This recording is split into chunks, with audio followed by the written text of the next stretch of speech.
Hey, I'm Sophia Miles, and this is the legend of the travelling TARDIS.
Holy moly. Hello there. It's your boy, Tasty Cake, a.k.a. the Reverend Amagon. Spinning off, no, wait, that's wrong show. Wrong show. Welcome to the Legend of the Traveling TARDIS. I am your host tonight, Lord Amagon. Yes, Lord Amagon. Darth Amagon. I'm your host, Tasty Cake. Dave is not here, man. Christian's not here either, so all the pressure of hosting and producing and updates through StreamYard just well, it's good. It's good. Tonight's show's gonna be good. I set everything up because I'm that good. With everyone popping in, my producer of the other show. And speaking of Spill the Geek Tea, let's bring in the crew from Spill the Geek Tea as well on the show. Legend of Traveling TARDIS. Must remember my co-founder, Gadget Pendragon. Hi guys, sorry I caught a cold. Wasn't me. No, he's too far away. Talk about cyber virus, that'd be interesting. How's everybody doing? You and I are preparing everything, working on the stuff here and there. Mm-hmm. I got a bunch of news stories for you guys. Also, remember, these guys are heading to MegaCon soon, so you better find them, and everything, and take a good look at that 100K piece. Is Christian bringing it? I don't know. With everything going on, you never know. He may bring something. It would be nice, Mm-hmm. Anyway, speaking of cyber, let's bring in the Candyman. Yep. Hey guys, it's the local Candyman, having the sweet British perspective. Just want to say hi to Dan, hi to Timescales, hi to Joel W4Y, and also Debbie Melrose, who's coming from the UK. Thank you for joining us, and Roger the Dodger as well. Yeah. So this will be a great episode. I like this episode, so I'll be happy to talk about it. Who else have we got in there on the panel? Let's see. Well, let's bring in. Let's click the buttons real fast, everyone. Hello, chat. Let's bring in someone else from Spill the Geek Tea and popped in just as the intro happened because I sent the link on both sections. Hey, both sections are all good. Hey, Nick. A good thing. Hi, everybody. Hi, all the chatterboxes. What's this happening with the starting on time? What's going on with that? Well, we do on the other show. Time? Wait, you're talking Doctor Who. There's wibbly wobbly, timey wimey. There is no time. We could start before the time. We could do whatever we want. I have to tell you, Isn't time just a metaphor for anything? Because it's not really. It's not fixed. It's in a centrifugal loop. Time is illusion. Lunchtime doubly so. Right. Yes, we're just making it up. Mm-hmm. In my house by the cemetery, it's all misty right now. The mist is rolling over the graves. It's so cool. It's like Wuthering Heights, Misty Wisty. Misty Wisty. And today is the full moon and the portal. So take your camera and go take some pictures because I bet you're gonna find some cool stuff. Will do. Mm-hmm. Time is an illusion. So who else are we bringing in? Yeah, I couldn't think of something. Let's bring in, because she's been away for a while. Let's bring in Sean. Yes. Sean from Our Philosophy Is. Welcome, sir. Hello, how are you? Can you guys hear me okay? Mm-hmm. Hey, yes. My computer has been in hell today, so I hope I don't randomly drop out. But I'm doing very well. I'm excited to review this episode. This is actually nope. I'm not going to talk about the episode because that will be a spoiler. But I have to say, in reference to the Wuthering Heights reference, I have to say, Heathcliff, it's me. I'm Kathy. I've come home. I love Wuthering Heights. It's one of my favorite books, and I know there's a new movie out. But we're not reviewing that. I could talk about that forever. But I appreciate the reference. But yeah, I'm happy to be here reviewing this episode. But speaking of books, thank you, Sean. Especially what we just heard.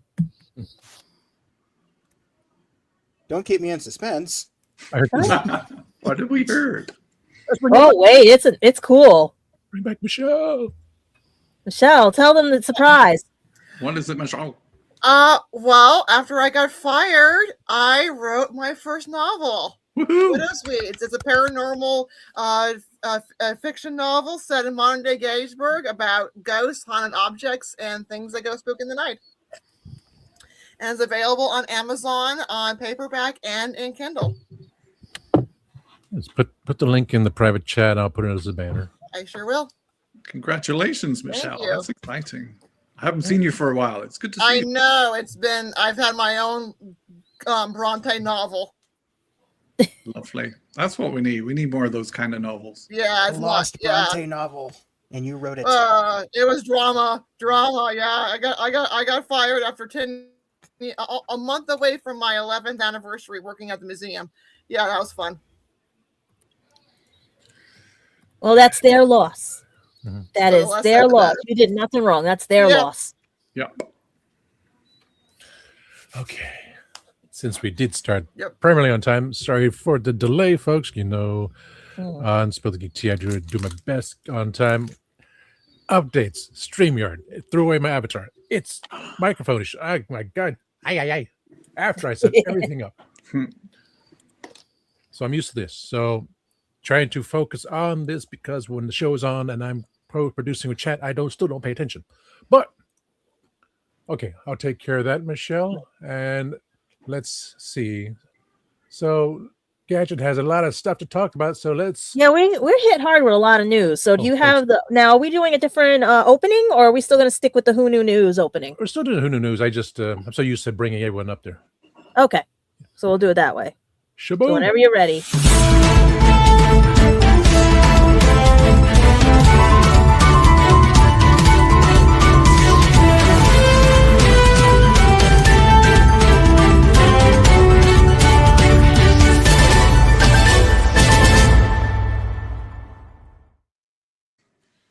Okay, so bear with me. I can barely breathe because Dad decided to pass his cold around the whole apartment and everything. So yeah, I've had an interesting week dealing with them, and the guys know. So this might be quick. It might sound funny. I might sneeze during it. We don't know or anything. Okay, so basically we missed 2 birthdays. Well, technically 3 birthdays because they coincided after our show from last time and everything, but we have to wish a happy birthday to Ingrid Oliver. I'm trying to remember what her character is because I haven't seen Doctor Who episode in a long time and everything. Thank you, Osgood, because I had a theory she was actually like with the thing with Clara and everything, like an offshoot and stuff, but I forgot to. Everyone was like, nah, she's just a separate character.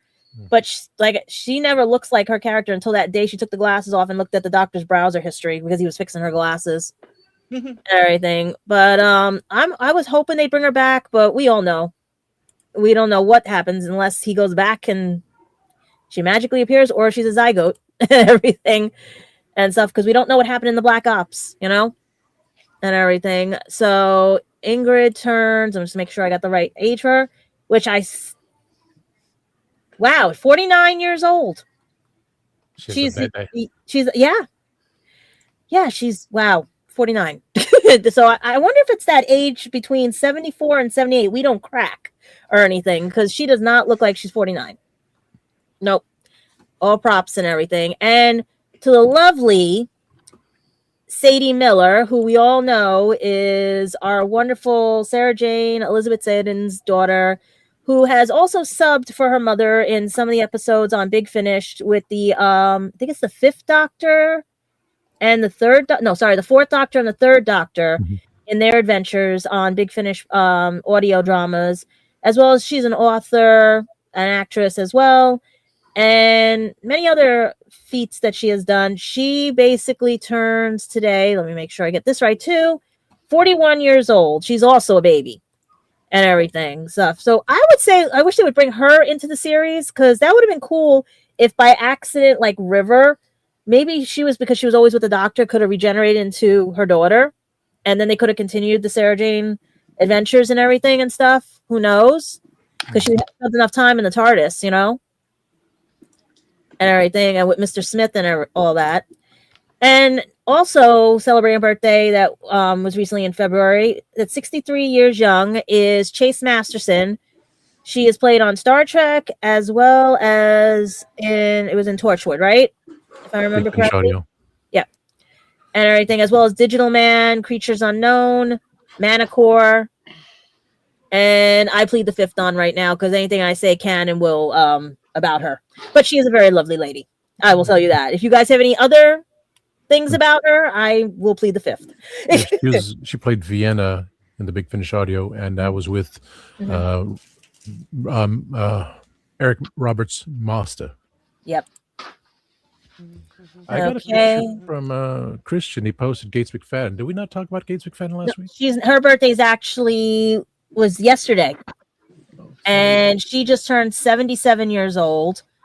And I'm trying to make sure I get this right. The last time we saw her on the screen was in Picard, when he found out he's a dad and everything. Did we put Gates' picture up in there? Yes, we did. Yeah. Everything. Can you believe she is like the sweetest person? She was at New York Comic-Con, and I had a choice between her, Data, and LeVar Burton, like, you know, Brent Spine, everything. And I was like, I picked LeVar Burton. So yeah, but she was the sweetest. Like, she very kind lady and stuff and everything. See, I knew I was gonna do something, not sneeze, but cough. And she's coming back to MegaCon. And hopefully you guys get to see her and everything, like you said, at MegaCon. And now, should I mention the sad news right now, or should we mention about Rob and everything? Or wait till after we talk about Doctor Who? No, it's important because, you know, do you want me to mention the birthday first, or you mention Rob? Just to keep mention any other birthdays you have first, if I missed any or anything. And you know, I had to throw this one in because, well, he's in Sweden, so it's probably happy belated birthday to my new favorite frontman, Tobias Forge of Ghost. He turns 45, so he's a baby as well. Too many babies. Baby's all young. And for those of you of Red Dwarf era and fame and everything, Rob Grant has passed away. He was the English comedian writer. He actually was uncredited on one of the episodes and then credited on another. He sadly passed away at the age of 70 on February 25th, 2026. And he will be greatly missed by those fans. I'm going to be honest. My only series of Red Dwarf that I got to see were in little skits. And if they aired it either on Sci-Fi late at night, or like it wasn't a full episode or anything. So I missed out on a lot. And what I'm seeing from you guys and the stuff I see on YouTube now, like those little 20-minute or 20-second things, I was deprived. He's a good writer, like, you know, and stuff. So it's sad to see him go. But if I had more knowledge of the show, I would be more like maybe more sympathetic, like some of our fellow panelists or hosts and everything and stuff. But does anybody have any memories, have ever met him or dealt with him or any of his other stories that he's dealt with? Because he also has written other stories as well and stuff. I'm just trying to find the one story that they were talking about. The uncredited episode of Red Dwarf was titled Backwards. It was in 1989. Mm-hmm. And in 2018, he collaborated with Andrew Marshall to produce and direct the BBC Radio 4 series, The Quandahorn Expectations, and the novelization version published by I cannot pronounce that. I am so sorry, guys. Glasgow Publishers. But on February 19th, it was announced he had written the Red Dwarf prequel for Titan, co-authored by Andrew Marshall. So that's sad that as soon as he wrote the prequel, he passes away and everything. So that's the sad. See it like that. He was able to pass on the prequel right before. He said, I've done everything I can do. Here it is. Enjoy. I'm going to go up back to the stars. Way to see it that way. We'll miss you, Rob. And speaking of stars, we have a re-release with a mini episode that we caught a glimpse of back in December with our Fifth Doctor and Tegan. It is to promote the re-release of, I'm making sure I get this right, Doctor Who The Collection Season 21 on Blu-ray. And they're having a mini episode with it with Dalek Custody and written by Peter McTighe, who wrote also The War Between the Land and the Sea. And don't get me started on that.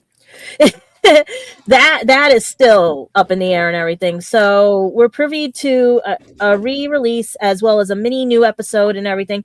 So if you have Who drought, or we're in the wilderness years, or you're craving Who or anything besides Big Finish and everything, to check out Sadie's work, you can also check out the mini movie and the prequel, like the prequels to the new re-releases and everything and stuff to the Fifth Doctor and Tegan. And some other news that we all think we have a moment in time and everything, but it is confirmed, or might be confirmed, because it is the sun. God willing, the sun. It should they get one thing right and everyone wants to go to them.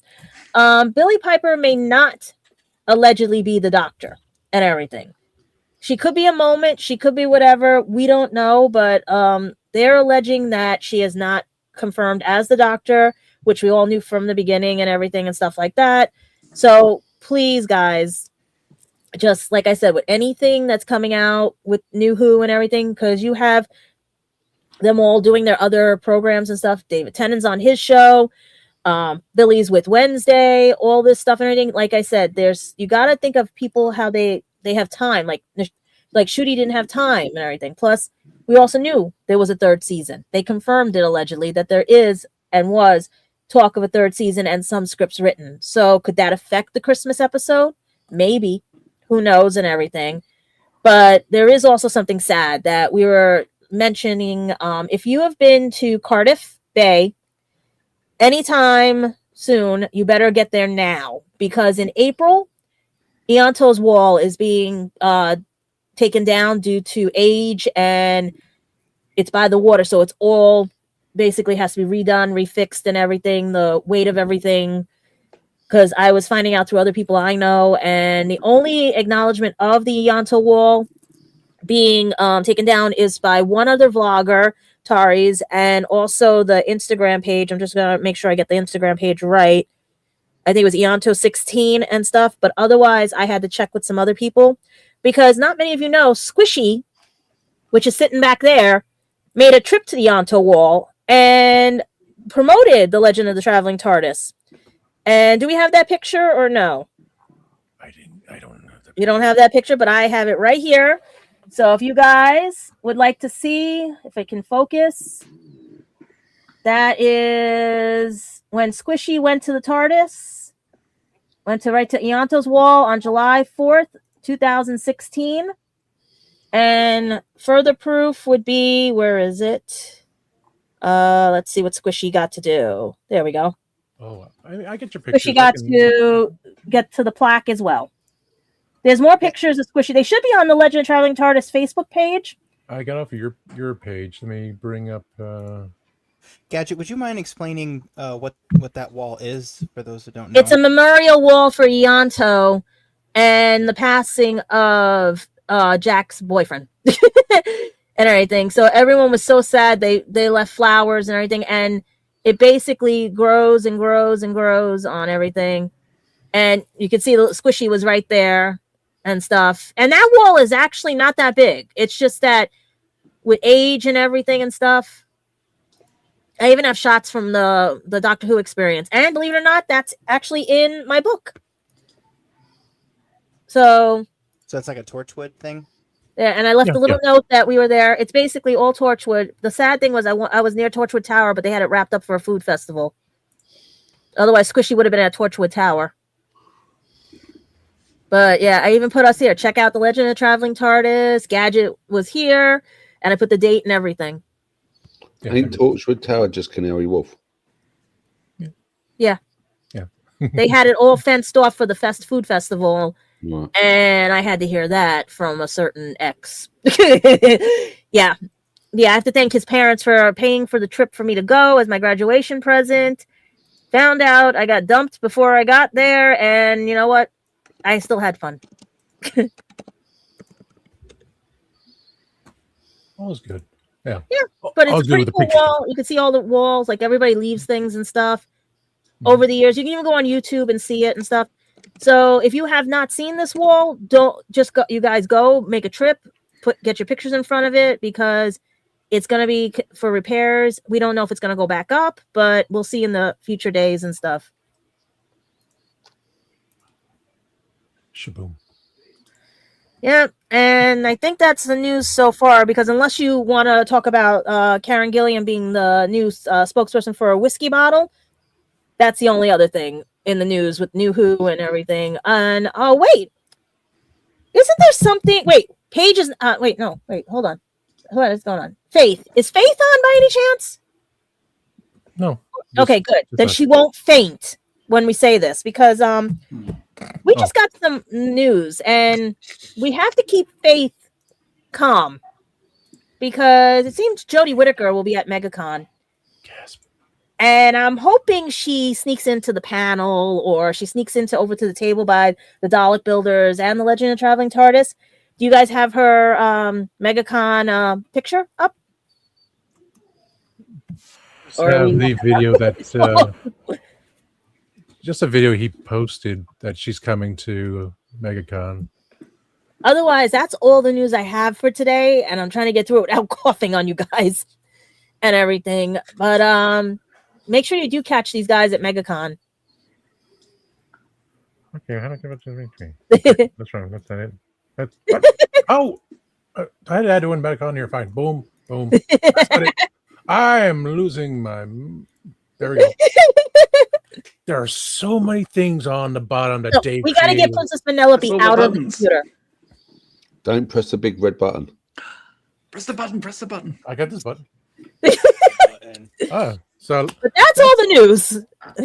So that's signs. So let's go into media and see. I don't do commercials.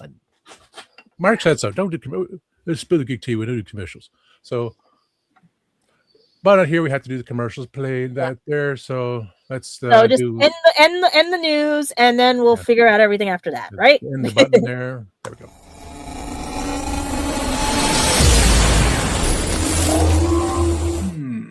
Like I said, I'm trying to get through this with a cold. I feel awful and everything, but I remember acting, and I had to do the same thing. So let me run the 6 commercials, because it's almost 26 minutes into it. Yeah. So everyone, thank you for being around. Stick around and all that good stuff. I'm going to start running commercials, all that good stuff.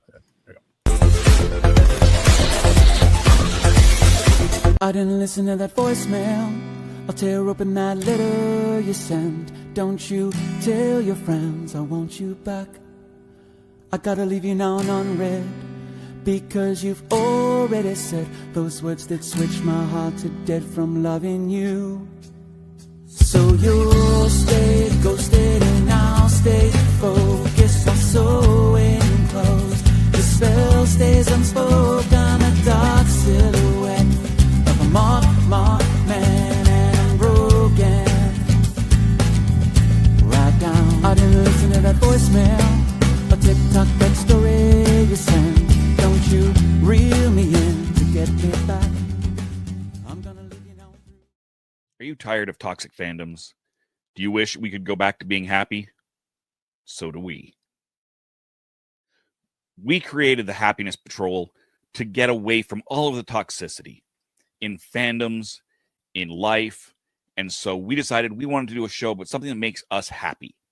And in the first season, that something is Star Wars.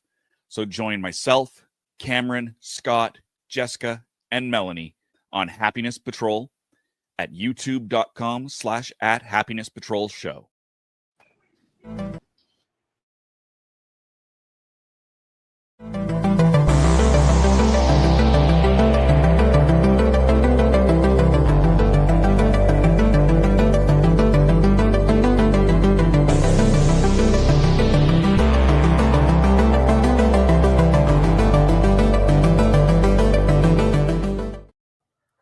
I'm author Mark Muncy. And I'm author Erica Lance. And this is Eerie Travels.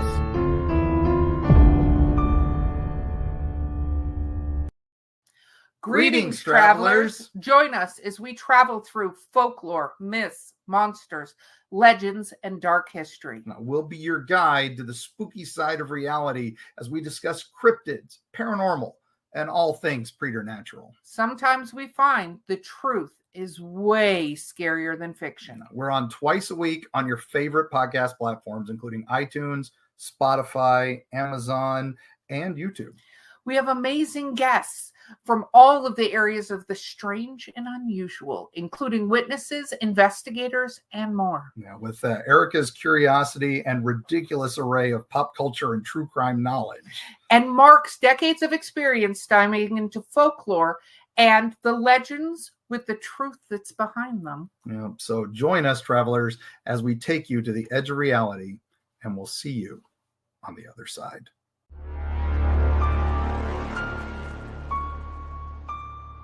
So what's your favorite Western? Is it this one or maybe one of these? Is it a revisionist Western, an anti-Western, or maybe it's an all-time classic? Whether your favorite Western is in black and white, vibrant Technicolor, a spaghetti Western, a neo-Western, a comedy, or maybe it's only really Western in spirit. Whatever it is, this is the podcast dedicated to determining the top 100 Westerns of all time. Every second Monday on YouTube, Spotify, and Apple Podcasts. It's Horses on Film.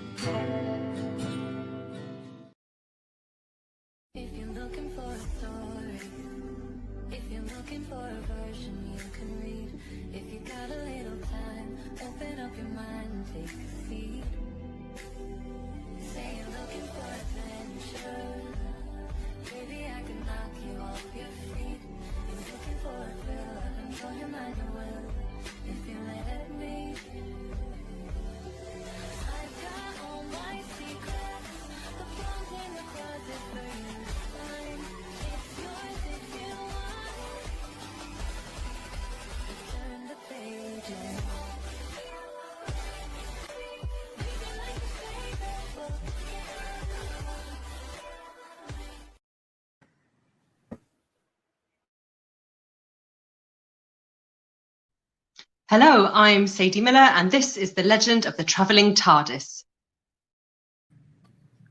Phew, holy moly, that was all good. Okay, there we go, peoples. Let's take the banner. That's a surprise. That's a surprise. It should be on there. A surprise, I'm going to take another one of these Frost White Fudge Oreo cookies because I'm... Oh, my goodness. It sounded low. Oh, I need this. Oh, my God. So let's see. So who wants to rate first? Well, Candyman had to bail out. So... Oh, no. Can you leave it in the chat? Private chat? Yeah, it's a private chat. Something could be related to Sadie's picture imitating her mom with the spider. I don't know. Hopefully not. Yeah. So with that, let's bring up the notes. The notes come up for next. Let's see. I got next week's monologue I will do. That says do not erase. Okay, so let's go with scores, peoples. Gadget, how do you score human nature? Well, like I said, when this section of this aired, it wasn't aired on Sci-Fi or Disney XD. So like I said, these are the first times I'm actually really watching them and stuff and everything. So if this is just part one, I'm gonna give about a 7. 7.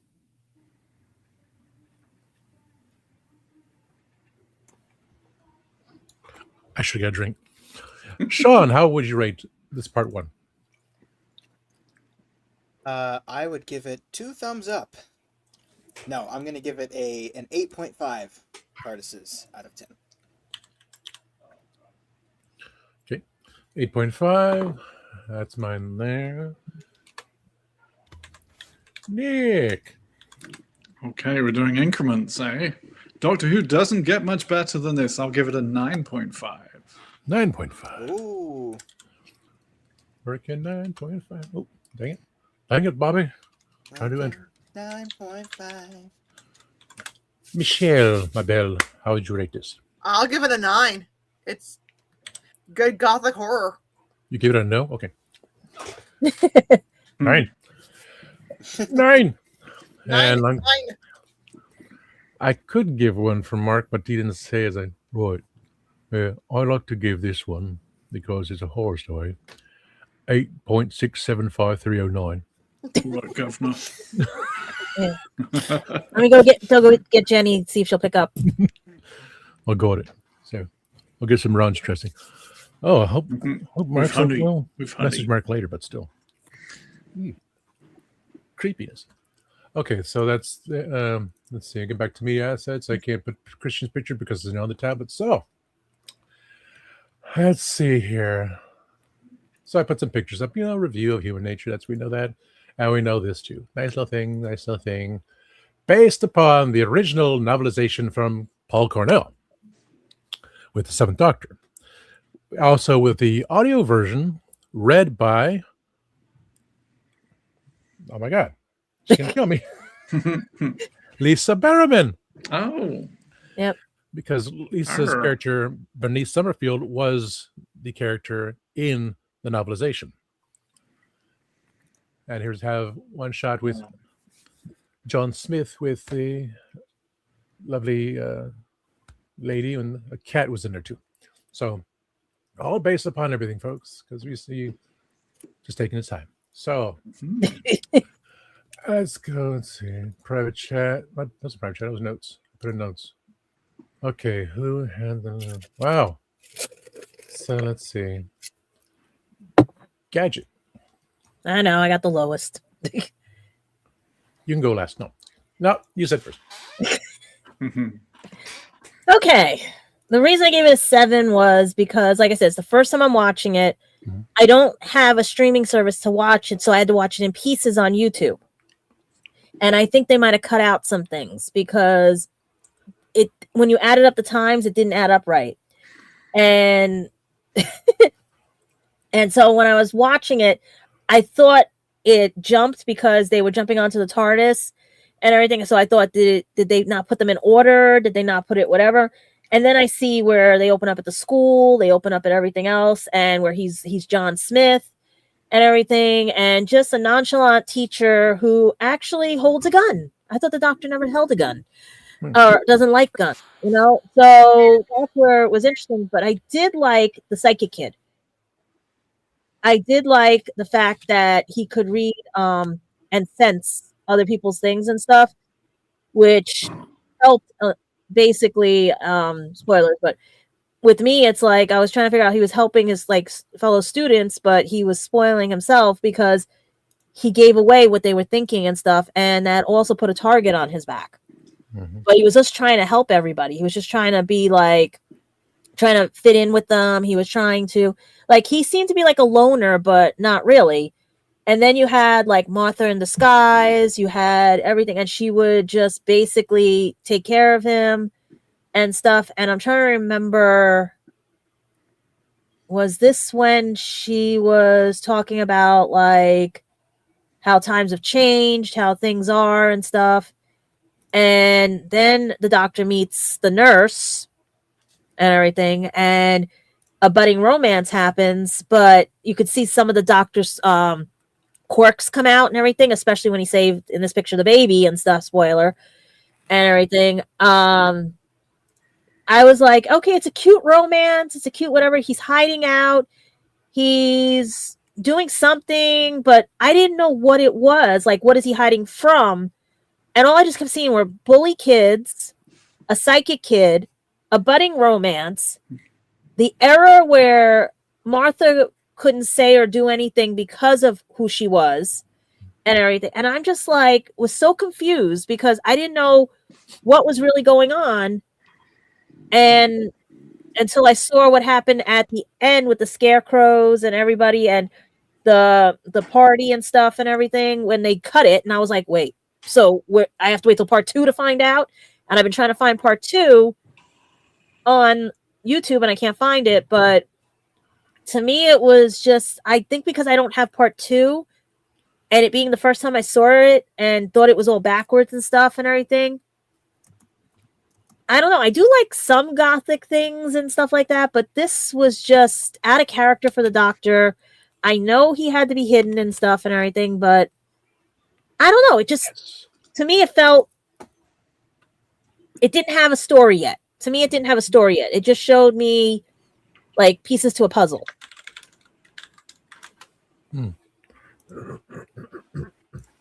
Sorry, man. Yeah. But otherwise, maybe if I see part 2, I'll be able to, but I couldn't find part 2. That was even hard. So, because maybe it'll explain it so I can explain this part better. But to me, it was just like, here's a puzzle piece. Here's a puzzle piece. Here's this. Here's that. He throws this way. He just, it's not the Doctor. It's just John Smith being John Smith and Martha watching from afar. Yeah. Like Michelle posted as well. I told you, Daily Motion, but make sure you catch to the end because see if it's not a mirror image video like I did for the whole Capaldi series.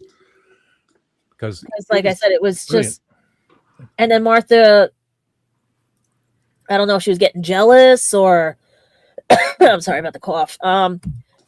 But that's basically it because I'm just seeing someone who like lover scorned basically. And if I see part 2, maybe it'll make sense to me.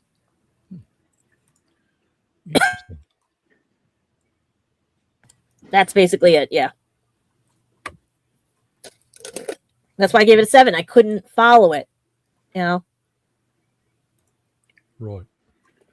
Rose gives it a 9 from the Drama Mystery Theatre. Hello, Billy. So let's see. Who else? Private chat. Not private chat. There's people. Notes. Sad leaves. Sean going next. Okay, so yeah, I gave it an 8.5. Oh, I did want to say, Gadget, unfortunately in the States, you're right that there's no place to stream it right now. I believe, unless they've taken it down, which I haven't checked, but I think on iTunes and on Amazon Prime, you can still purchase individual episodes of Doctor Who. So I used to do that as a last resort if I couldn't stream it anywhere.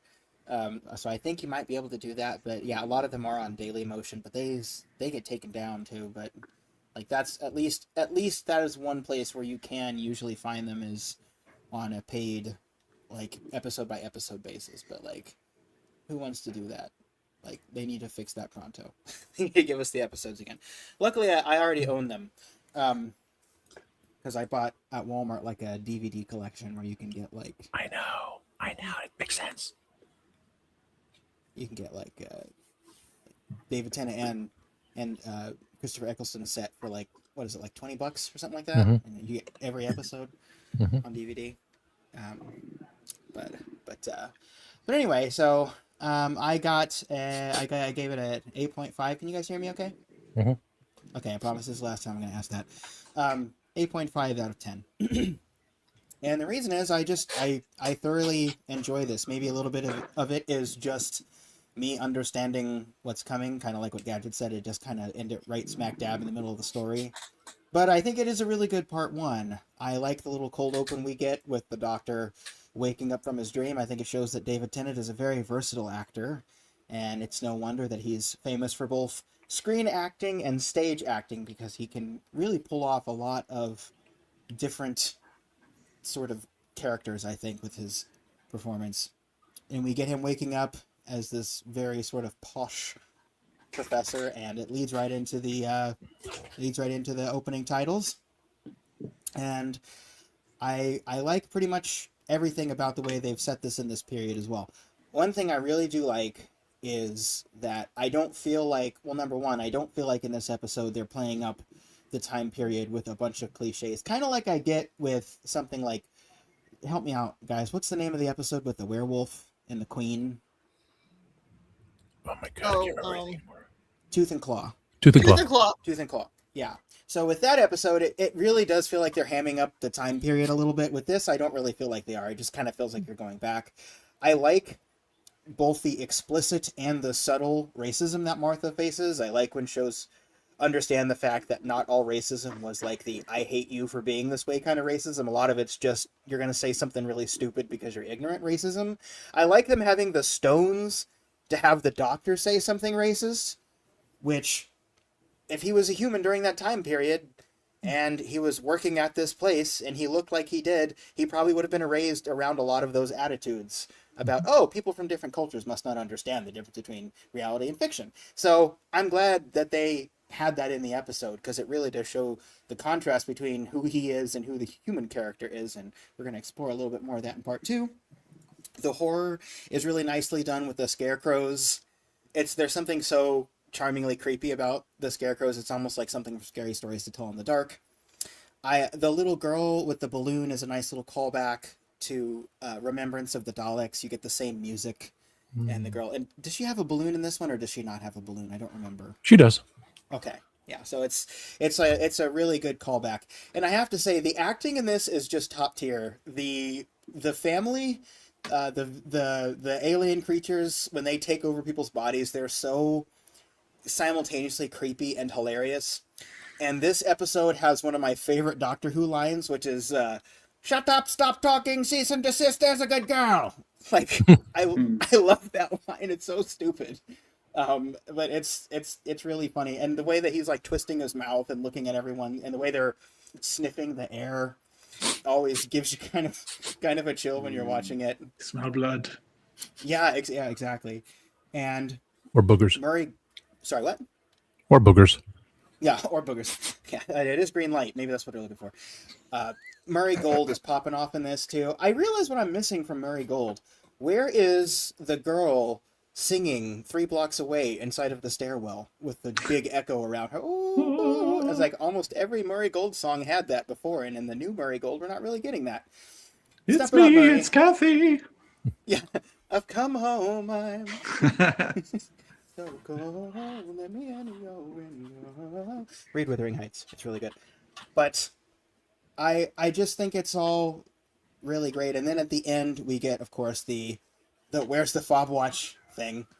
And it's what that is setting up, by the way, with the fob. It's so well done. It's kind of a backdoor pilot if the fob watch was its own separate series.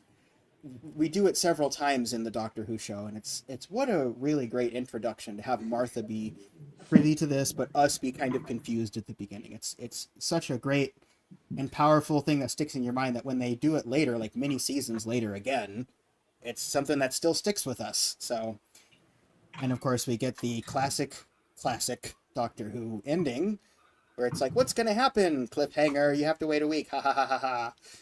I really enjoyed that. We do get the next time, which I would be curious to know from the chat and the other reviewers. Do any of you guys ever watch the next time when you haven't seen the next episode yet? Because I never do. I feel like it ruins this episode because it makes me think about the next one, and it ruins the next episode too. So, yeah. It's that buildup of anticipation. So, oh my god. So if it's there, yes, I had to see it. Mm-hmm. Right. Yeah, you gotta watch it the next time. Shoveling it in like popcorn. Give it to me. Like, give it to me now. Yeah. I want it now. Give it to me now. Don't care how I want it now. So I just got to give it an 8.5. I can't quite give it a 10 just because I'd say the one thing is the episode. Well, number one, if I really was being if I was being more subjective with it, I probably would give almost every David Tennant episode a 10 out of 10, just because that's how I feel about his era. So I have to moderate it somehow. And then also, it has aged a little bit, just with some of the quirkiness. I think this is one of the episodes that's probably aged the least, but still, you can still kind of see it as it is still very like mid 2010s, or excuse me, mid aughts kind of editing and stuff. But it's, for what it is, it's damn near perfect. So I know that was an extended review, but I hope you guys enjoyed that. Because that's correct. Because Grego states that no, PBS to you. PBS used to show the episodes out of order when he started watching Doctor Who. So in San Jose, shame on him, because I know the way to San Jose. Why would they show them out of, like, they're not showing Tom Baker's Doctor Who, so why would they be showing these out of order? Yeah, they don't know. It's licensing. I don't know. Public funding, stuff like that. And the Fob Watch, it's actually the second time we see the Fob Watch. The second time we're introduced to a Fob Watch is going to be at the end of the season. Oh, okay. I thought you meant this was the second time. I'm sorry. It sets up for something that I wish I could have seen and everything, but I saw parts of it and I'm like, I want to see this in full, because the same thing, they wouldn't show, they chop things up. Daily Motion, that's the best, because I'm last, so like. But next was Candyman. Did you say 8.7? I did, and sorry guys, I had to. Are you okay? I'll survive. So yeah, I gave it 8.7. I loved this episode. I want to give it a higher, but it's really hard to separate the both episodes, and to have this as a standalone episode, I think it's missing something, and that will be the part 2. In total, if you watch it back to back, definitely a 9.5 is total. But I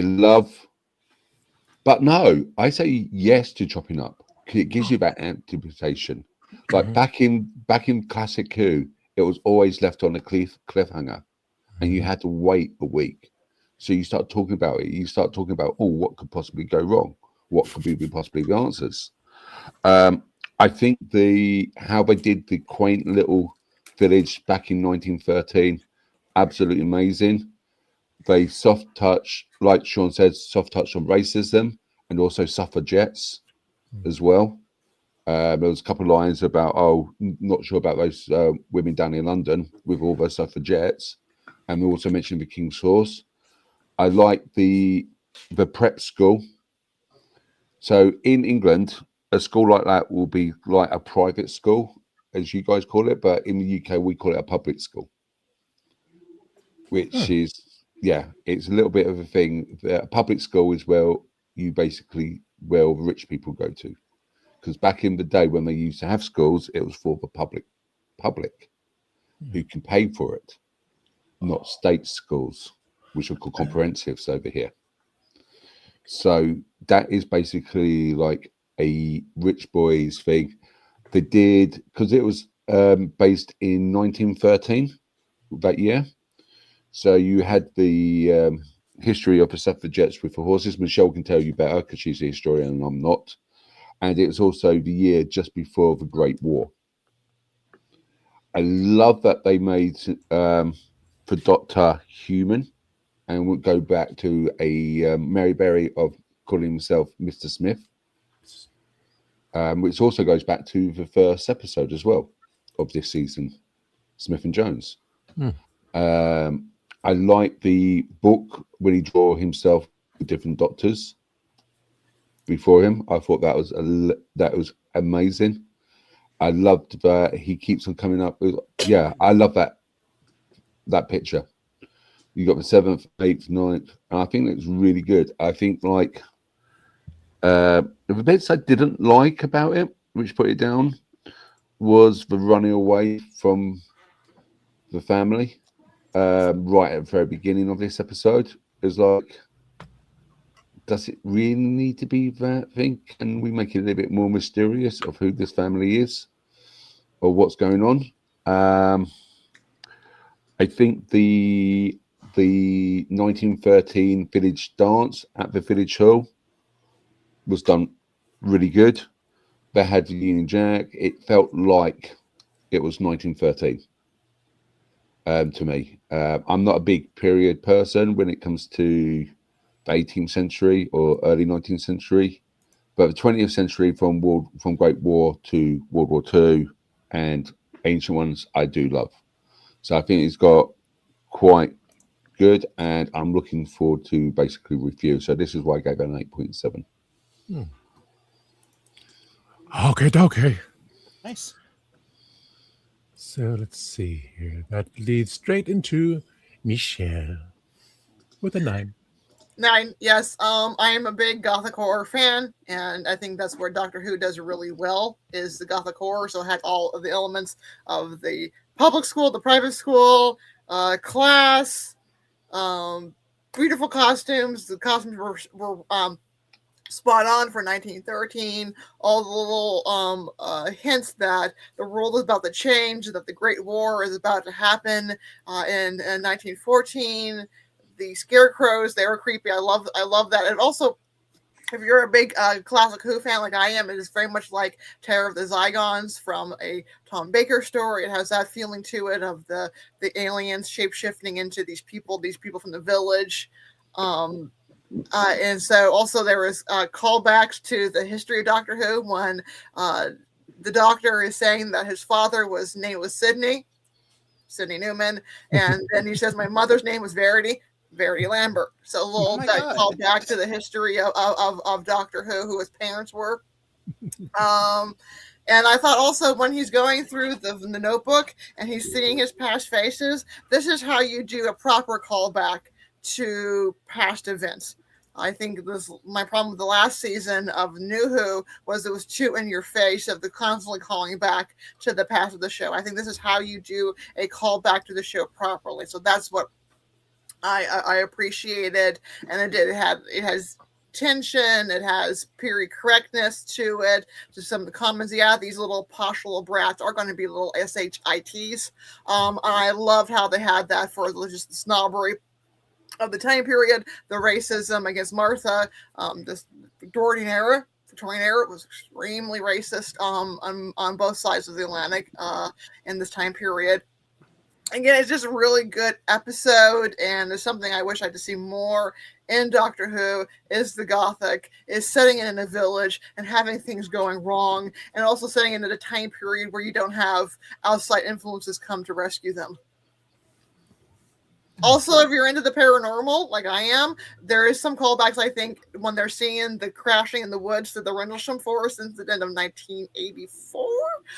So I was looking at that going, I think the writers were familiar with the story of Rendlesham Forest. Michelle, can I ask you a question? Yes, sir. What does it make a Gothic? Because to me, I don't find this Gothic, because I think Gothic's an earlier time. Gothic can be said at any time. It's the dread, the spooky atmosphere of you don't know what's going on. And a big thing with Gothic is you have to have some sort of dread. You have to have some sort of unease. You're in a setting that it feels foreign. And definitely for Martha, this is feeling foreign to her. She's in a different time period. There's subtle dread. Also, the weather is cold and spooky. But Gothic can be set in any time. In fact, in literature right now, Gothic is coming back, and they're setting it in modern time. But as long as you have that dread of there's something not right, and you also have to have some isolation. You're stuck somewhere where help can't always come and get you. Right, because I was always under the impression like Gothic cathedrals and Gothic, so it was like a pre-time. Like Gothic is a mood. It's a mood. It can be not a period. Time period. There's even now people trying to do Gothic in space. As long as you feel uneasy in that tension. But I wouldn't call aliens Gothic. Or It's aliens. still Gothic. that it's still foreign, and in Gothic literature, especially go back to the early Gothic literature, there was ghosts, there was demons. It could be anything foreign, and that is unnatural. Thank you for letting me understand that a little bit, because I always thought Gothic was a time period. And also, family conflict is also very common in Gothic lit. And this Yes, has that with both tension. Somebody is seeing something and realizing that something is wrong, while everybody else is oblivious to it. Mm-hmm. Oh, Are you smoking? Are you smoking out your nose? this thumbs up. What are Big you thumbs doing? up. Very Gothic thing doing. Also, I would say I got this fob watch at an antique store, but it keeps glowing. I don't know what to do with it. Just don't open it. Okay, just don't Yeah, open it. it glows in the night. My dogs don't like it. Okay, totally it may change you. Turn into David Tennant. Before Nick's starts, how do you Americans find a episode of Doctor Who which is very, very British? I have a Mickey fob. Of course. I mean, it's. Are you asking the chat or are you asking us? No, I'm just asking you guys for US Oh. counterparts. Well, The I more mean, British, the better.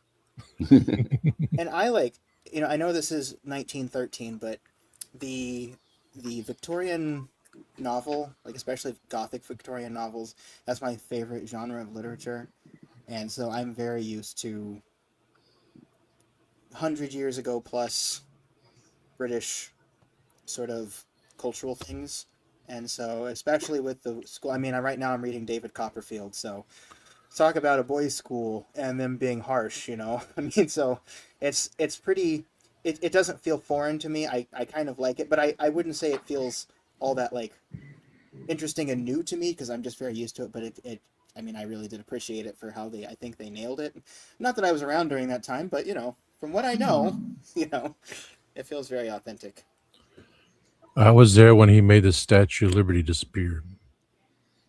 Just saying. That David Copperfield, yes. It took me a second to catch up. Yeah. Yeah, that's it took me forever to realize there was a magician named David Copperfield. I kept saying like, "Oh, I guess this book is really popular." No. What about you, Michelle? You quite easy with the English history. Oh yeah, the more English, the better. And that's where we watch Doctor Who. Is for the Britishness of it. I think that's been lacking lately. Is it doesn't feel British anymore. And so again, I love the time period, the mixing it in with the sci-fi elements. It's a really just a good episode. And what about you, Gadget? Like I said, it just, I don't know. It maybe because I don't have the second part or whatever. To me, I just was so confused because they're running, they get in the TARDIS, he wakes up, he does this and everything. And I'm like, okay, they're in disguise. Who are they running from? Like, you know what I mean? And I'm like, what the hell? Why would they have to? And then all the other stuff. And she's trying to ask questions about love, about this. And I'm like, is it a romance? Is it this? What the hell is it? Well, that's for the whole idea of a mystery. And they didn't even show you the whole thing. Sorry about that. Yeah, sorry about it, Sean. I was going to say the whole idea of this episode was a mystery thriller. Yeah. I like mystery novels. I like things like that. But to me, I don't know. Maybe it was the visual cues or anything. I mean, or maybe because I'm so used to seeing the Doctor not do what Smith did. And, Smith is supposed to be, you know what I mean? And what got me, I don't know, like, because they kept, I don't know if they had episodes out of order, because I saw him with a gun and he was letting the kids shoot things and stuff. And I'm like, the way he talked to the nurse and everything and stuff about that, the way she looked like, I don't know, there's something about you. This is not you. And even Martha was like back and forth. And then at the, like that twist with the kid and the scarecrows and all the other stuff. But I really like the kid that was trying to help, but he didn't know he was helping. You know what I mean? Because he didn't know what he had, and he saw the future. He saw the past. He saw whatever it was. He heard what was in that watch, and he saw Martha and everything. Like, what I like about this as well is like this is the beginning of Time Lord Victorious. This is the beginning of, because even the boy, after he watched the Doctor, he was afraid of the Doctor because of what he saw in the watch. Yeah. So cool, by the way. Talking about Mr. Smith. Mr. Smith, how do you feel about it? That is a mighty fine segue. Yep. My life is a gothic drama. It's cold and it's misty and spooky up here in New York, and I'm dreading getting up in the morning to teach.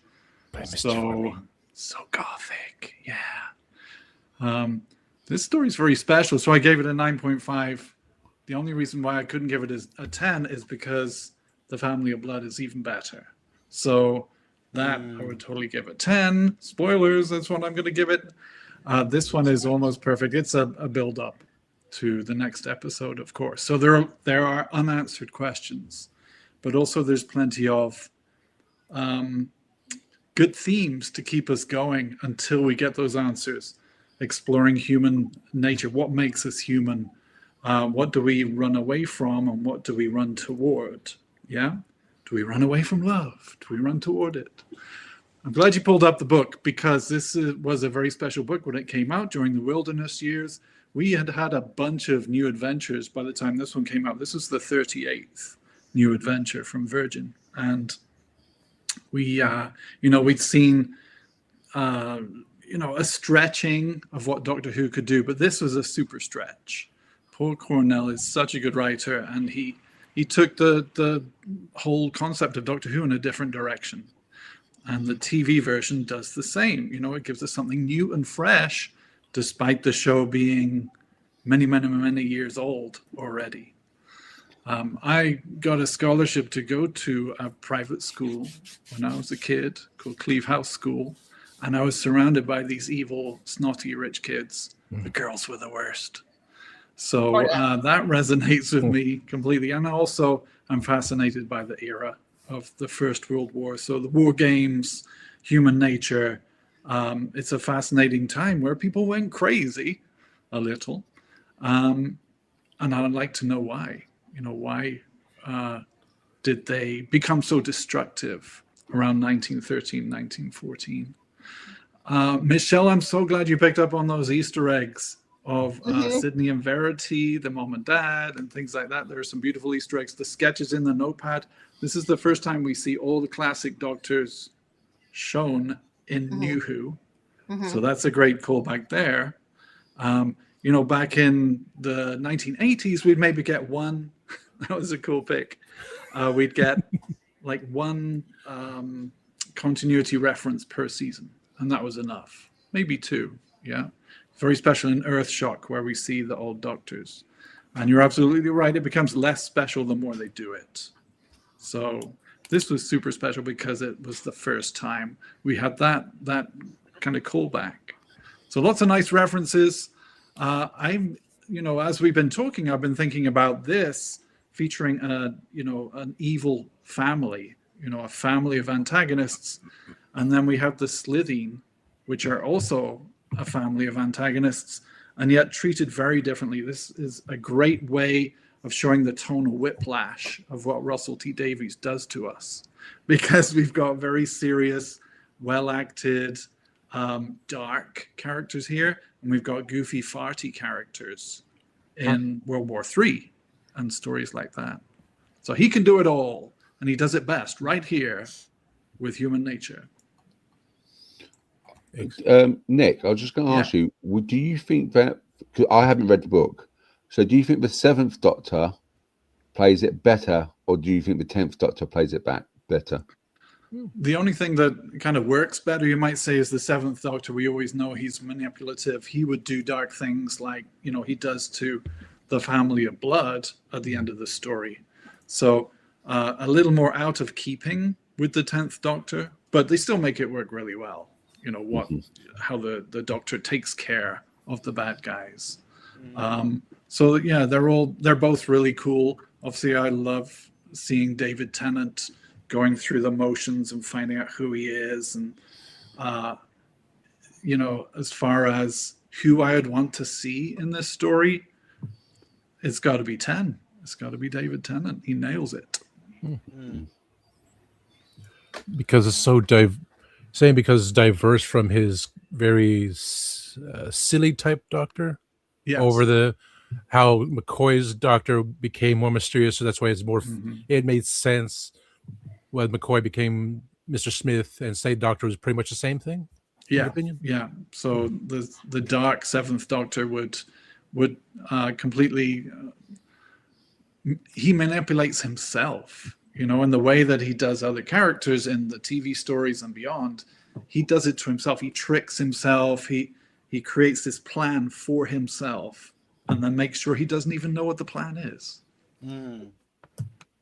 It is really interesting to think about different Doctors in this story too. Like I was thinking about the 6th Doctor would probably be making fun of him. The 12th Doctor, they'd probably be scared of him. The 9th Doctor, I think, it'd just be pure rage. And I don't know what Jodie would be doing. That ate my Sonic. I have no idea. A woman teacher, and that's for that time period. Not going to be thinking. Do you feel? We're doing this spill the geek tea thing. Do you feel the 7th Doctor's end in the TV movie justifies because he was the dark, mysterious Doctor? So I don't see it justified or a consequence of his actions. I see it as ironic. Because he tried to control a lot of things, but he couldn't control that. So you can appreciate the dramatic irony. So when do you think Time Lord Victoria started? Do you think he started with the 7th Doctor then? Well, they kind of tried to trace it back when they did all the crossovers to Genesis of the Daleks. Right. Where 4 is, deciding the fate of an entire race. Explain that again with the Victorious, because I thought it was when he everyone keeps saying after part 2 of this is when he went totally Time Lord Victorious is when the Doctor goes a little bit dark and a little bit rogue. So in Curse of Fenric, to save Ace, he had to put the spoilers alert just in case no one's watched Curse of Fenric yet. No, wait. No, I'm just kidding. He had to. But do we have a picture? I can't speak now. He had to basically get Ace not to believe in the Doctor. So he had to be so cruel to Ace. So she started hating the Doctor. So the Doctor could beat Fenric. Huh? Yeah. He had to manipulate her to force her to hate him. Wasn't to say not Fenric believe that him red anymore. blue dude? Like the blue mind dude with games. all the- It's mind games. He pulled a Jedi mind trick on him? Pretty much. But more This is not the Doctor you sadistic. believe in. Yeah. So there are certain points like Fenric, like Waters of Mars, where he's like, hey, why should I stick to the rules and lose people? Yeah. And we have the Valyard. So it's like We still don't know who the Valyard is. just an amalgamation of all his darkness, and between his 12th and final regeneration, which we have in the 6 Doctors Big Finish audio, there's that beautiful explanation of it. But for the series, we thankfully it is brought up in the future here and there. But I'm not in this continuity, so can't talk about that. The Curse of Fenric, also the music in the Curse of Fenric is really popping off as well. Yeah. Say it a little bit louder, Sean. I can barely hear you. Yeah, I think my microphone might be damaged, guys. I'm gonna have to deal with that Check later. the gains. Yeah, well, there you go. Check the gains, cut the losses. Let me just. Is that better? Yeah. Yes. Yep. Okay, Yeah. I just turned it all the way up. I shouldn't have to do that. I'm wondering if I damaged my microphone now. No, I up to certainly hope 11. not. But I was saying the music's really popping off in the Curse of Fenric, and earlier I was saying is Fenric is Fenric like a blue dude? No, that's a destroyer. Yeah. Oh, okay. Yeah, That's I remember. Battlefield. Yeah. Okay. Fenric were the fishy-looking people. Oh yeah, the wolves of Fenric. Well, Yeah. the Hemivores are. The Hemivores. I love the Sorry, I'm going to let us get back to this, but I love the part in the Curse of Fenric when he's like asking her about the text, and he's like, and it wasn't there yesterday. Like, and she doesn't realize that the text literally appeared overnight, but she keeps like noticing all the intricacies of the text on the church wall. It's one of my favorite jokes from that era. I just think it's funny. Anyway, back to the review. Yes, and you reminded me, I have to mention the scarecrows, because the scarecrows, they're not featured in the book. They were brought into the show because we need our Doctor Who monsters, but they're a great callback to the second Doctor comic strip where he faced scarecrows, and also Scratchman, Doctor Who meets Scratchman. Yes. The amazing Tom Baker script. If you haven't read the book or listened to the audiobook, it's brilliant. Yes. So yeah, creepy scarecrows. Who doesn't love creepy scarecrows? But I thought they called the second Doctor Scarecrow, the third Doctor, or whatever called They him. did, yeah. There's that. Yeah, but Pence. I was going to say, because the reason why is because John Pertwee played Wurzel Gummidge. Yeah. Mm-hmm. Oh yeah, he did play Wurzel Gummidge, didn't he? I forgot about Scratchman. I have that novel, written by Tom Baker. Like I forgot about that. I haven't listened to that for years. Yeah, It's crazy. yeah, it's definitely worthwhile because it's such an oddball book. Yeah, and he reads it himself, which I really. But wonderful Nick, voice. there are no scarecrows in the novelization.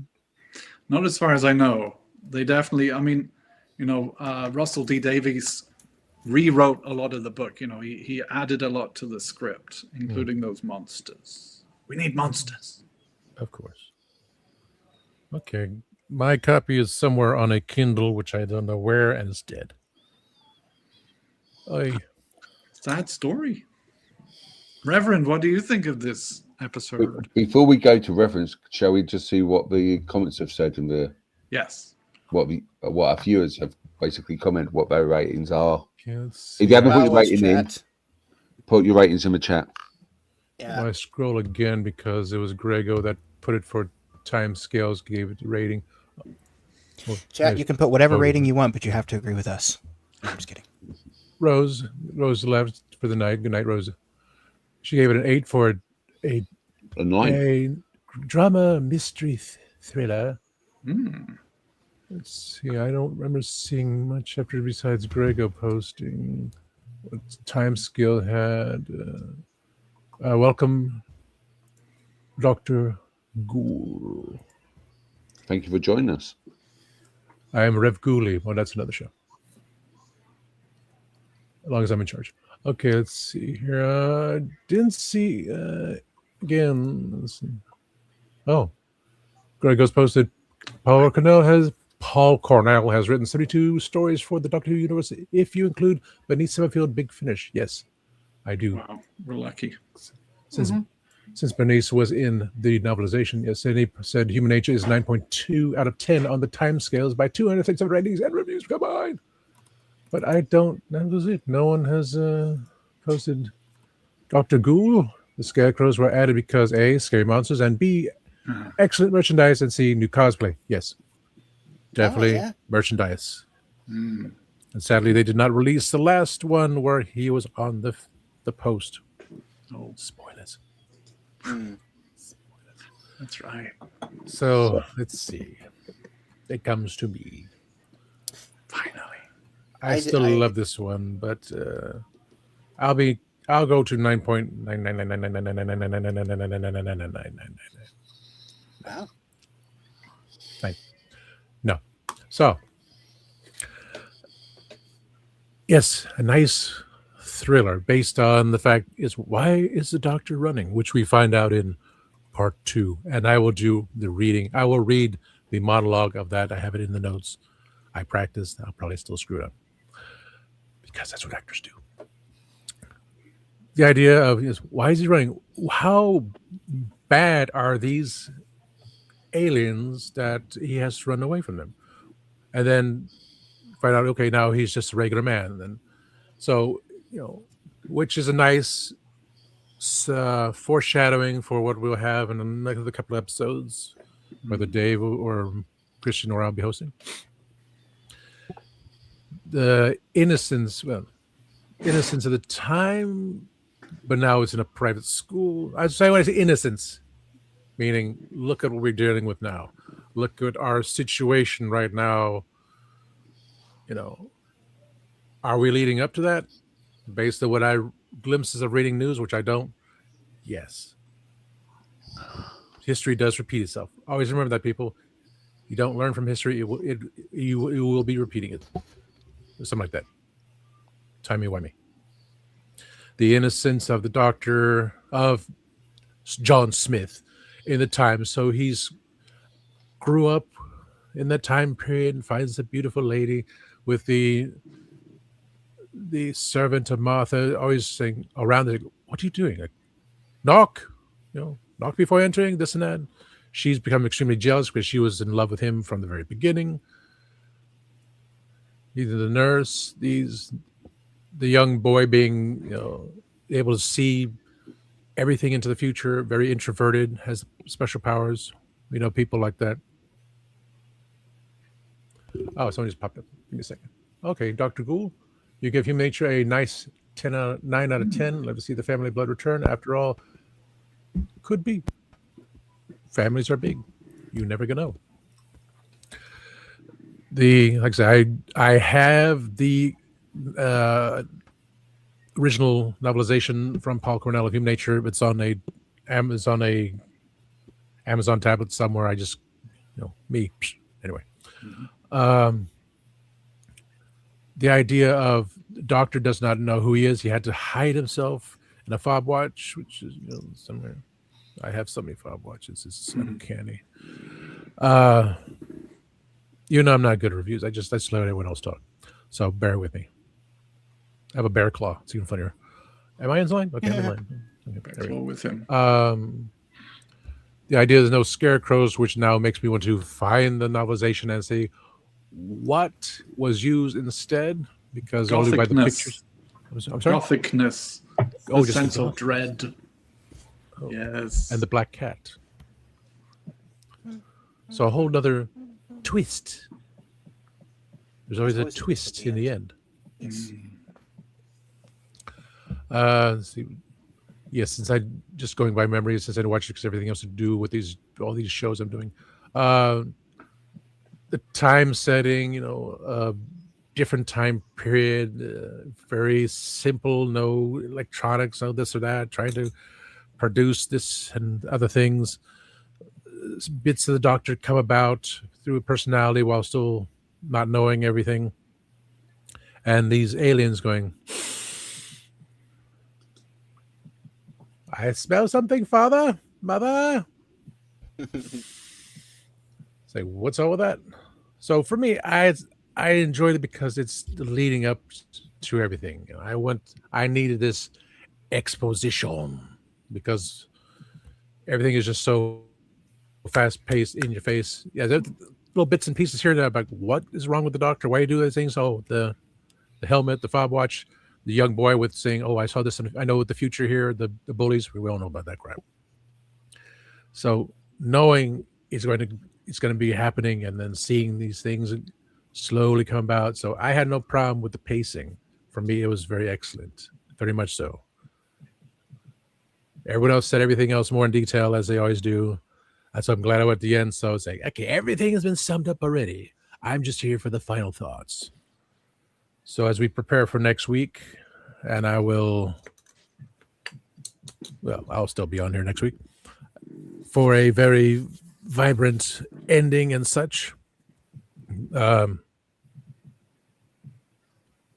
the show a bit, children. Make it 2 hours. Yes, the book. Someone mentioned to me. I guess we'll talk about next week.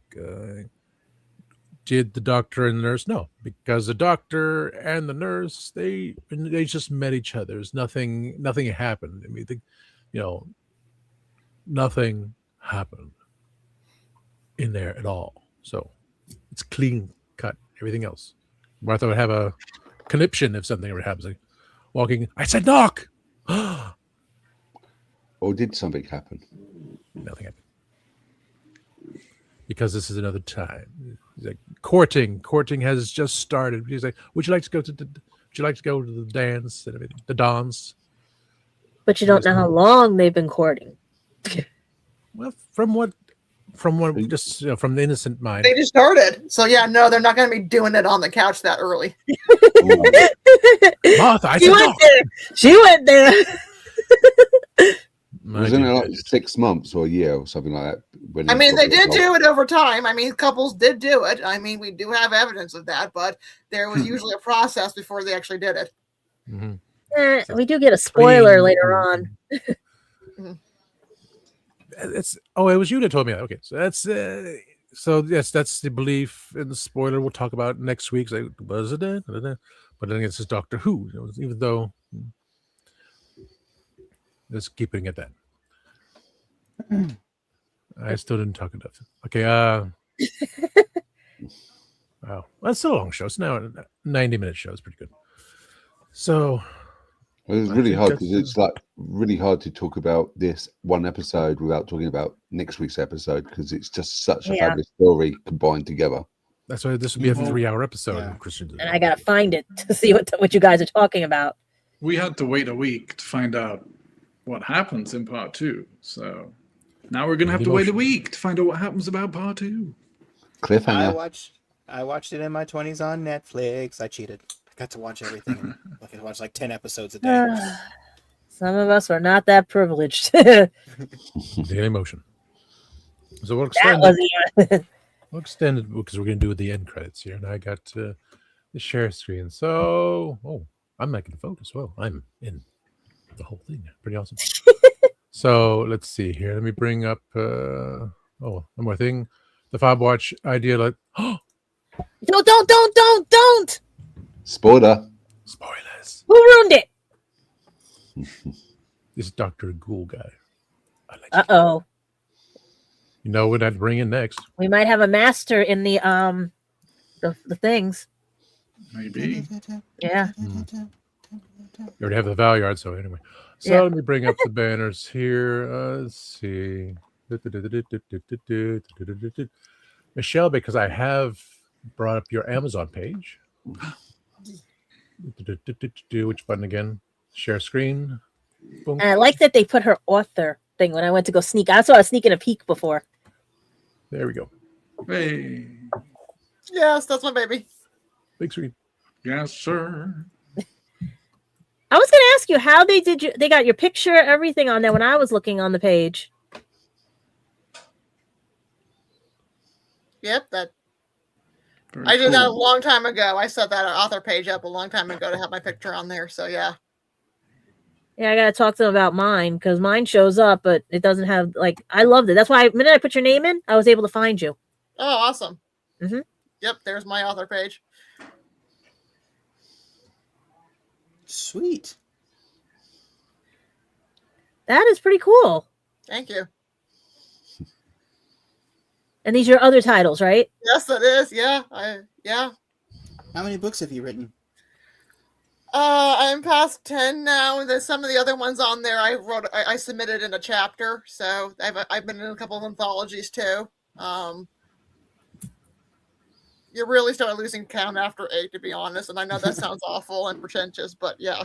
And Amazon's the only distributor, or is there an actual publishing company? For my Haunted Fredericksburg and other the Ghostly Tales of Fredericksburg, that is from the History Press, also known as Arcadia.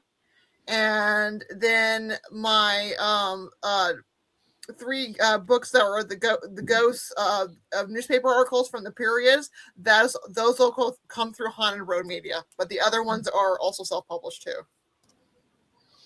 Well, congrats on all your books. Thank you. And Michelle, if you ever want to do paranormal in England, head over to Essex. I want to go to England so bad. Spooky Essex. Go before April so you can see the wall. Right. Yeah, that's the other side of the country to where I am. Wales. Yeah, I'm a poor, formerly unemployed, reemployed, historical man, whatever I am. I'm a former museum manager. We're poor. Get a scholarship to England. Writing paranormal stuff. There's loads of it in the UK. Oh, really? I didn't know that. Yeah. Yes.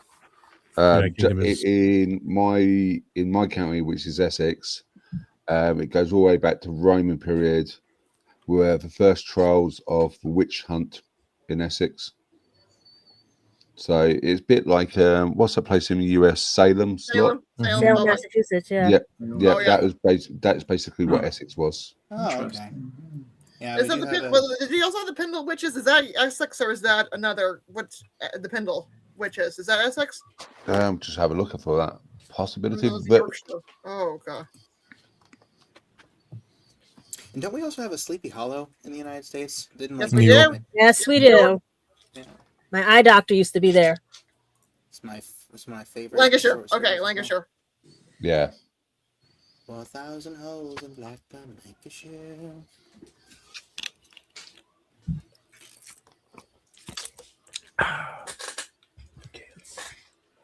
Shaboom. Is Blackburn, Lancashire a real place? Is that like a road? It's a town. Oh, okay. That's it was from Sgt. Pepper on the last song. Mm-hmm. A lot of those are songs are mentioning real places. Yeah. Ripped from the headlines. Mm-hmm. Now they know how many holes it takes to fill the Albert.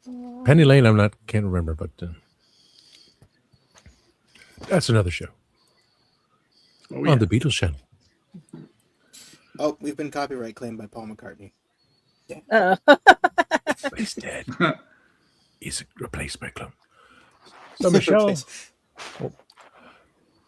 besides Amazon, where else can we find you? Also, I'm on Facebook, and also I do have an Etsy shop. So if you do want to get Widows of Weeds personalized, it's on my Etsy shop. So take a look at there. Oh, I see. Let's see. I see Nick was nodding, so let's go to Nick. Nodding Nick. Hey, yeah, you can find me on Nick Smith Films, the YouTube channel, the Instagram, the legend. I have a book too. It's this one right here. The Cat Who Stole the Cream, a mystery novel with a cat detective. So check it out. I'm working on a new series of novels, so I appreciate everyone's support. Come say hi to me at #NickSmithFilms, please. You got to get them a QR code from MegaCon. We can put it on the table. Yes, that can be achieved. What a great idea. Thank you. Yes. That's a lot of printing. He could kill me. Still wait for mine. Candyman's frozen. Am I? Yeah. Yeah. Wow, you're talking, but your lips are... I feel like a Muppet. Banana. Mama. The Witches of Essex got them. Yeah. At least you don't have the Lake Ronkonkoma story. Yes, I know Lake Ronkonkoma. Yeah, I know that story. My cousins live right by it. Has she taken a couple more souls lately? Almost. No, we got places like Cold Christmas, Colchester Castle. What was that famous? Borley Rectory. Oh yeah. Borley. Yeah. Yeah. I still say the Gauntless lead mines were still haunted. And Crescent Temple. Everything's haunted. Same thing as Virginia. You can't swing a dead cat and not go through a ghost, and they don't like that. It's very rude. Very rude. Well, I caught one at Cardiff Castle. I have a picture. I caught one at Cardiff Castle while I was holding the TARDIS. Yeah. Can we keep it? Tonight, I feel like I'm regenerating to the third Candyman. I had Just eat more candy and it'll happen eventually. Yeah. I had a bad experience. We just split off into... Yeah. Like taffy. Saltwater taffy is absolutely amazing. You can find me at Instagram.com/cyborg T100_cosplay. And you can also find me over at Spill the Geek Tea. And you can also find me here. And here.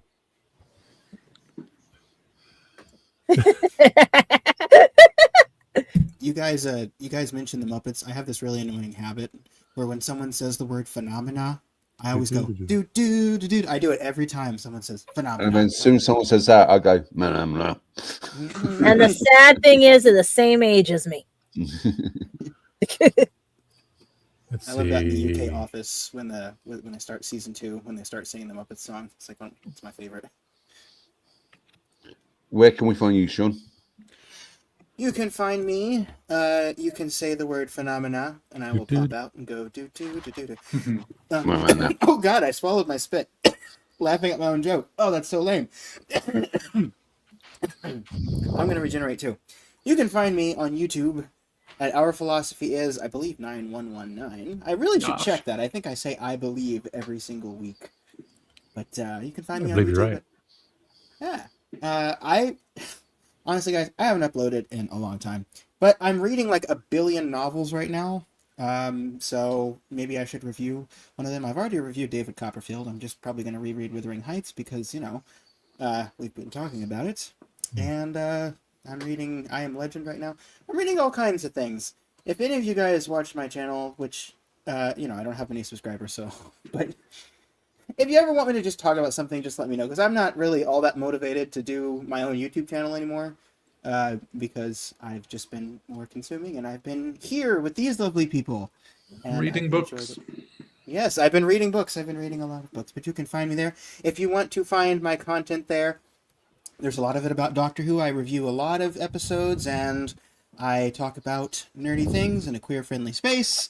And that's kind of my whole thing, is just talking about nerdy things and talking about philosophy, of course, which is what my channel is named after. My most recent philosophy video was on the burden of proof, which is one of my favorite concepts to talk about in philosophy. So anyway, if you want to enjoy any of that stuff, you can go over there. Thank you very much.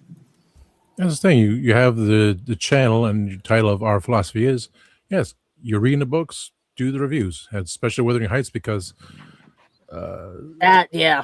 Someone I know, the she algorithm, loved that bro. movie. You got all that hype right now for Wuthering Heights. She went to see it twice, and second time she still cried. Did you guys like it? Did you guys like the movie?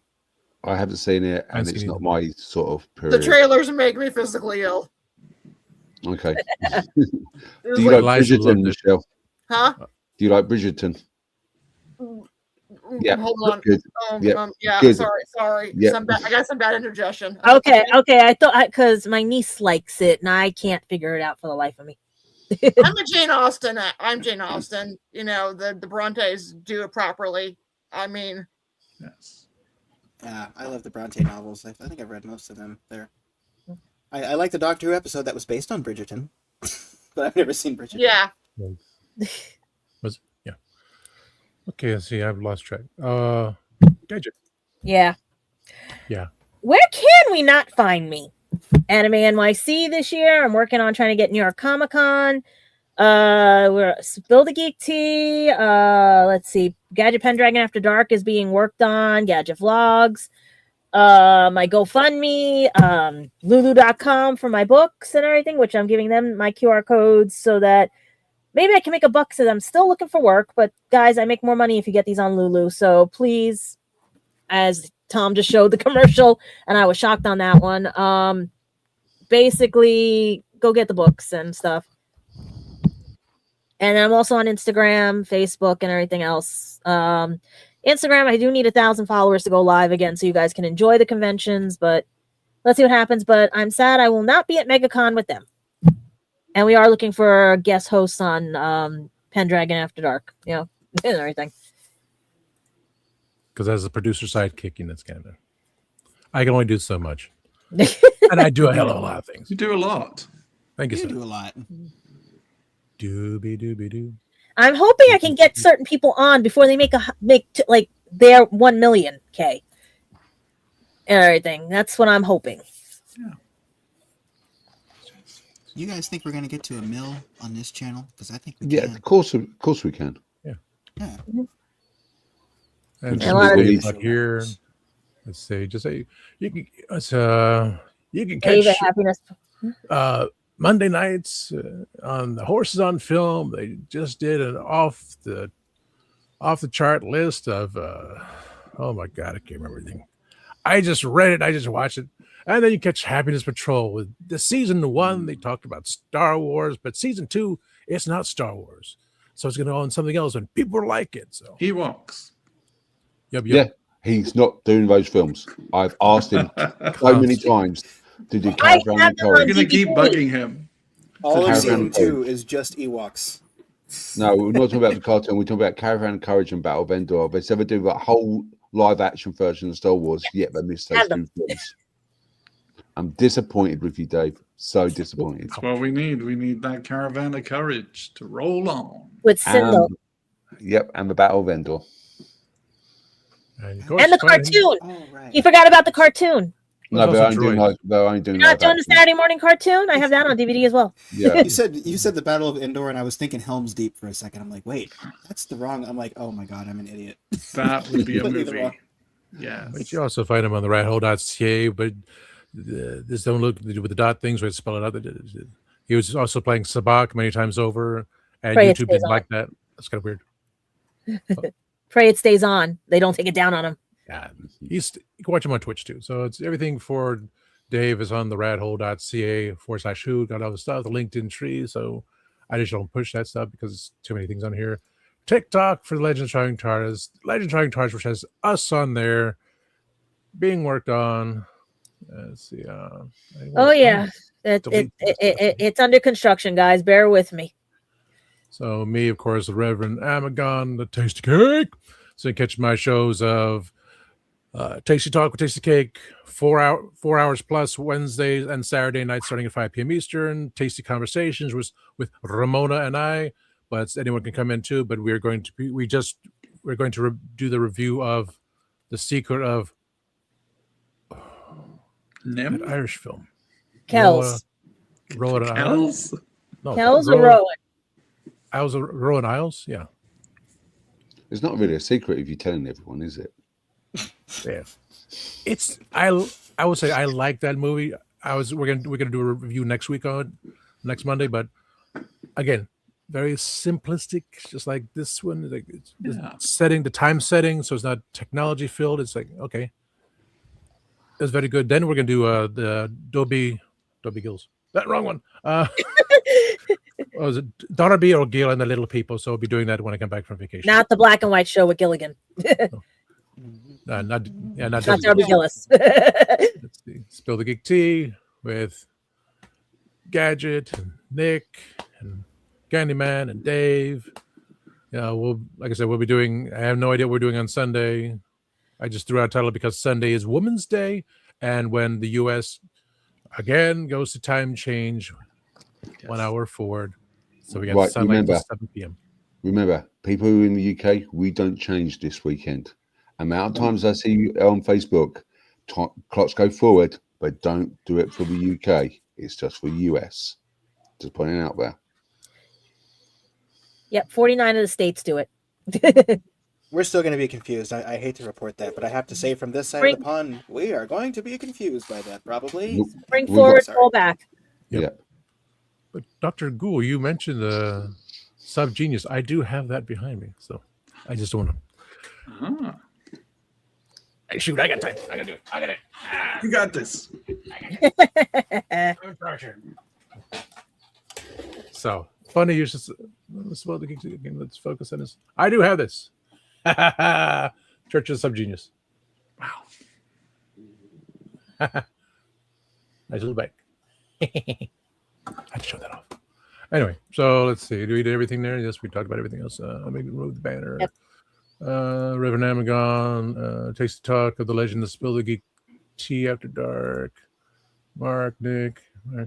Okay, we covered up everything. Spoilers. We covered Benny, no cats this episode. Media assets. So straight to. Oh, bless you. Bless you. Couldn't get to the mute button. Funny, your little circle went. Is it under overlay? Okay, we have so much stuff here. There we go. He sneezes and starts buffering. You made it the whole episode without sneezing until now. Good job. Yeah. Yes. Kitchen Killers. Billy will be in competition with Christian selling the barbecue sauce at MegaCon. I'll be wandering off. And this was created by Gadget. Have you seen the Doctor? The Doctor has been missing from all broadcast stations. We need your help to find the Doctor who is lost into the stream. Tune in to Legend Train Tales every Tuesday at 6 p.m. live on YouTube with your tips and help bring the Doctor back. And we have the QR code right there. Yeah, it's there, but I don't have it. Okay. This is the site of Legends of the Shining TARDIS will be joining the Dalek Builders at MegaCon, which we have right here on March 19th to 22nd of 2026 at the Orange County Convention Center. Get your tickets, get your parking badges, because that's going to be the most expensive and hardest to get. I shall be there on the 20th through 22nd, and on the 21st and 22nd, fingers crossed, Jody. So, and Faith will be fainting along the way. We have coming up at Space Coast Comic Con on June 20th and 21st, 2026, down by Melbourne, I believe, because Space Coast is Cocoa Beach and Melbourne. There's a QR code there. Let's see. Oh, the smaller one. Epic Verse is August 21st and 22nd of this year. You can find them up on epicverseflorida.com. So I have no idea because I don't pay attention what those. I'm usually playing Candy Crush Soda Saga at this time. We have Ancient City Con. It's September 25th to 27th, 2026 in St. Augustine, Florida, where there's a lot of crazy,